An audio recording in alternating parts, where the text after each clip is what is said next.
तो चलिए आज जान लेते हैं खानदान मूवी के पीछे का रियल स्टोरी। तो इसी मूवी का सबसे फेमस गाना है जो कि आज के बच्चों मतलब जेन जी को भी बहुत ही पसंद है, जो कि है तुम ही मेरी मंदिर तुम ही मेरी पूजा। तो चलिए इसके पीछे का स्टोरी जान लेते हैं। एक एंसेस्ट्रल प्रॉपर्टी जो कि दोनों ब्रदर्स के बीच डिस्ट्रीब्यूटेड होता है, पर कुछ सालों बाद कुछ बिटरनेस ने उनके फैमिलीज़ को डिवाइड कर देता है। एक आउटसाइडर यंग ब्रदर की फैमिली में सब लोगों को मारने की कोशिश करता है, पर इसके बाद कुछ प्लॉट चेंज हुआ, कुछ सीन चेंज हुआ एंड फिर से रियूनियन हुआ। तो चलिए जान लेते हैं पार्ट बाय पार्ट। पहले ही आता है द इनिशियल फैमिली। उन लोग के पापा के देहांत के बाद ब्रदर्स जीवनदास एंड शंकर ने फैमिली की जो फार्मलैंड्स थे वो मिलकर डिवाइड कर लिए थे। अब जीवनदास एंड उसके वाइफ थे भगवंती, वो लोग चाइल्डलेस थे, जहाँ पर Shankar and his wife Parvati, उनके दोनों सन्स थे गोविंद एंड श्याम। अब आता है second part a family tragedy, जहाँ पर गोविंद थे द एल्डर सन, जो कि एक इलेक्ट्रिक शॉक से सफ़र हुआ। एक एक्सीडेंट के दौरान उसके राइट हैंड पैरालाइज होता है एंड एक्सीडेंट था इलेक्ट्रिक शॉक। अब इधर ही भगवंती के मैनिपुलेटिव रिलेटिव्स आते थे।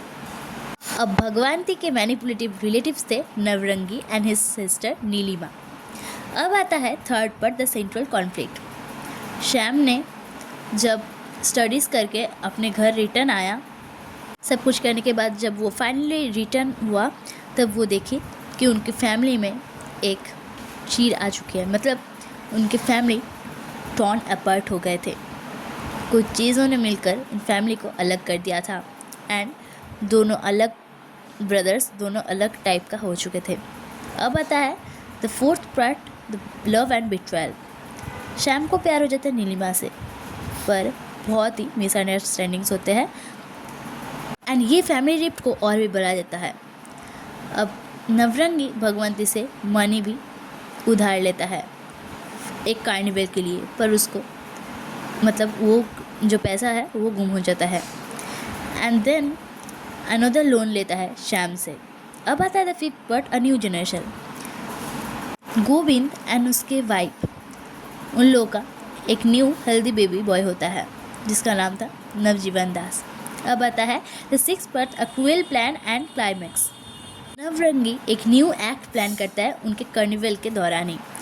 वो सोचता है कि क्यों ना एक ऐसा एक्ट किया जाए जहाँ पर एलिफेंट एक चाइल्ड को मतलब एक बच्चे को उनके जो ट्रंक है उससे फेंक दे, थ्रो कर दे एंड उधर ही वो गोविंद के जो सन थे उसको टारगेट किया था एंड उधर ही क्या होता है कि वो एब्डक्ट करते हैं गोविंद के सन को एंड उसी क्लाइमेट में बहुत कुछ दिखाया जाता है, जहाँ पर नवरंगी जो चाइल्ड को लेता है। इसके बाद गोविंद एंड राधा बहुत ही जल्दी उधर पहुंचते हैं कार्निवल में उनके बच्चे को रेस्क्यू करने के लिए, जहाँ पर नवरंगी ने बहुत ही ज़ोर से गोविंद पे अटैक किया था एंड यही एक शॉक गोविंद को पैरालिसिस से रिकवर कर दिया एंड फिर से नॉर्मल लाइफ लीड करने में कोशिश किया।